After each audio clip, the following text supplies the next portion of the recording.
The Kraglakian who came to conquer and ended up with a Netflix special. They introduced him simply as Zraktoon the Kraglakian. No surname, no title. He walked on stage with the stiff, careful posture of someone who had learned to imitate humans by watching instructional videos. Tall, thick-browed, slightly awkward, entirely orange, like an Oompa Loompa, playing an alien character. He didn't greet them, he didn't smile.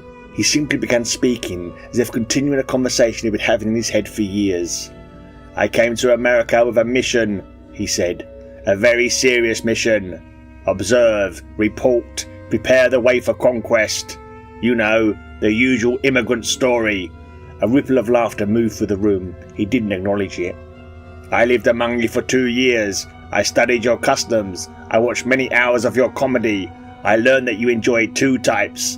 The first is when someone talks about their shared human experience. I do not do this type of comedy. The second is when someone talks about being an outsider. I am the most outsider who has ever existed, so I will now tell you everything that is wrong with your species." More laughter. He flinched, covered his ears and frowned. "Must you make that unsettling mouth noise? It sounds like distress, or mating. I cannot tell which. Both excite me." More laughter filled the room. "My planet destroyed itself. A weapons test. A miscalculation. A very large crater where my civilization used to be. My equipment died. My disguise died. My mission died. So I stayed.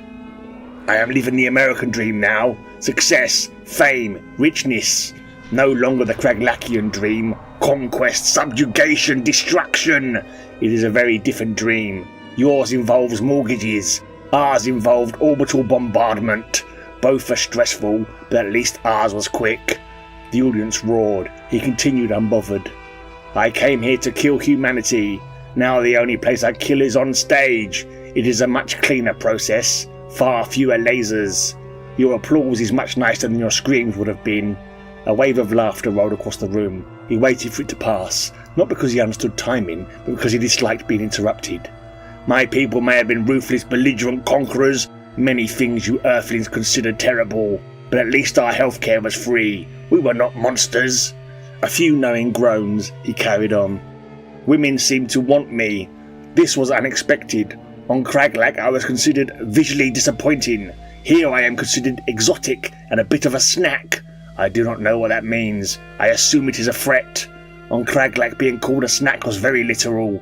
We stopped cannibalism almost 10 years ago. You humans should be more progressive." The crowd cracked up. He waited, patient as a traffic cone. "I tried to make a saying. Once you go orange, you don't go splorange. But splorange is a Kraglakian word that does not translate into your language. Besides, Kraglakian male Zorznak is not compatible with human genitalia. Not with either of your traditional 2 genders, or any of your new enlightened 67.5 genders.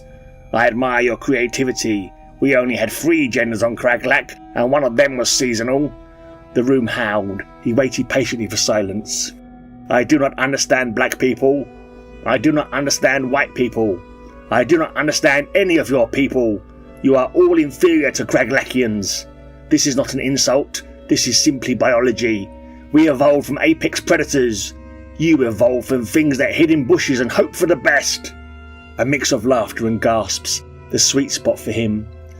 "How many Kraglakians does it take to change a light bulb?" "It does not matter. I am the only one left, so it'd better take only one." The crowd was mixed with laughs and ahs. "They told me to get an agent. I said, I am an agent. A secret agent sent here to conquer you all." They laughed. I did not understand why. I was being very clear. "Why am I orange? I base my appearance on your leader, of course. I assumed orange was the colour of authority. I hoped it would allow me to shoot people on 5th Avenue and not lose any voters. I don't care about voters anyway. The Kraglakian system of taking what we want by conquest is far simpler. It made much better sense than your electoral college." A ripple of uneasy laughter. He straightened as if concluding a report. "I am told this is my first tour. I am told I am doing well. I do not know.